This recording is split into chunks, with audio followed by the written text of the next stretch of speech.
In the heart of the city stood a mansion so vast and cold that even sunlight seemed afraid to linger on its marble floors, and within it lived Adrian Blackwood, a self-made millionaire whose name commanded fear in boardrooms and envy in headlines, yet whose personal life had collapsed into silence after the tragic death of his wife during childbirth, leaving behind a fragile newborn named Leo, a baby born with a rare and mysterious condition that left doctors baffled and hopeless, a child who cried endlessly, whose tiny body trembled with unexplained seizures, whose breathing often faltered without warning, forcing alarms to scream through hospital corridors night after night. And despite Adrian's endless money, private jets, world-renowned specialists flown in from across continents, and experimental treatments that cost more than most people's lifetime earnings, nothing worked, every doctor eventually lowering their eyes and uttering the same crushing words, "We're sorry, Mr.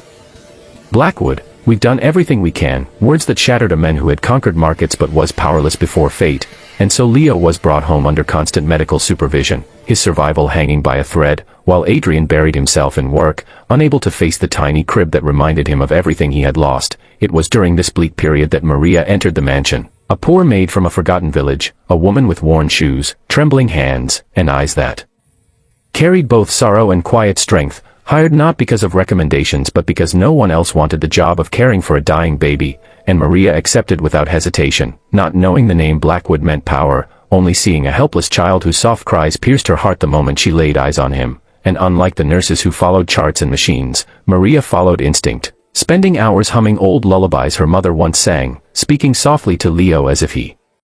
could understand, holding him when the monitors screamed even though she was told not to, whispering prayers under her breath that she had learned in childhood, prayers she believed had once saved her own brother when doctors gave up. And one night, when a violent seizure struck and the on-call nurse froze in panic while alarms blared, Maria did something no one expected. She disconnected the screaming machines, lifted Leo against her chest, positioned him exactly as she had been taught long ago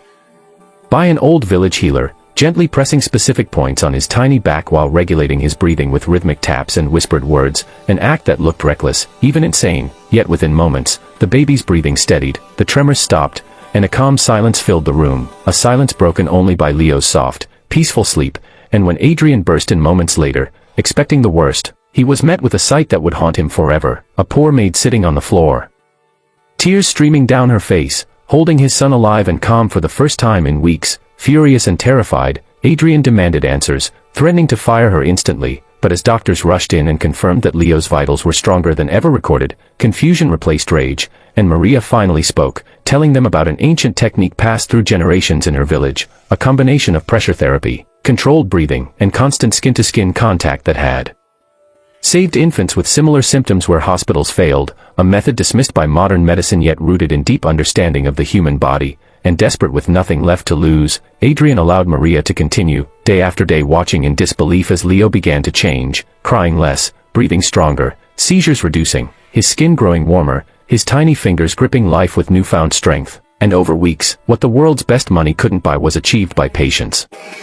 faith, and a woman who earned barely enough to survive, until finally, the day came when Leo laughed for the first time, a sound so pure it broke Adrian to his knees, a man who had never cried in public now sobbing uncontrollably as he realized the miracle before him. And when news reached the doctors, they returned to study the child they had written off, confirming the impossible. Leo was recovering, not through machines, but through care, touch, and techniques they had ignored. And Adrian, forever changed, stood before Maria one evening and apologized, not as a billionaire to a maid, but as a father to the woman who had saved his son, offering her wealth, a house, anything she wanted, only to be met with a gentle smile as she asked for nothing except to stay by Leo's side, because to her, he was no longer a job but a blessing. And from that day forward, the mansion was no longer silent, filled instead with laughter, warmth, and a man who learned that true power is not measured in money but in humanity, compassion, and listening to those society overlooks. And if this story moved your heart, reminded you that miracles can come from the most unexpected places, and that kindness can change destinies, then don't forget to subscribe to the channel, because every story here carries a message, a lesson, and a reminder that hope is never truly lost when we choose to believe.